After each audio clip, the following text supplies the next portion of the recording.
Trafficking in persons means modern-day slavery. Traffickers of human beings use threat, fraud, and deception to exploit their victims in various ways. So what is the link between trafficking in persons and disasters?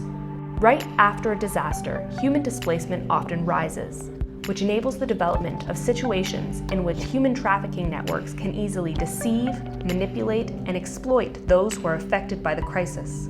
In most cases, these criminal networks are already established in the country and reorganize quickly after a disaster. Emergencies create situations in which the affected populations tend to adopt risky survival strategies. For example, believing in the false and misleading offers and promises of human traffickers. Human traffickers can also take advantage of the chaotic surroundings that may rise after a disaster to trick and force children into human trafficking, which makes them a particularly vulnerable group. This can happen especially when certain emergencies cause temporary or permanent separation of children from their parents. What can be done to fight human trafficking in these contexts? 1. Use qualified personnel. Make sure that the personnel that work in preparedness, response, and disaster recovery know how to identify vulnerability profiles and know the mechanisms to detect cases of human trafficking and refer them to the relevant authorities.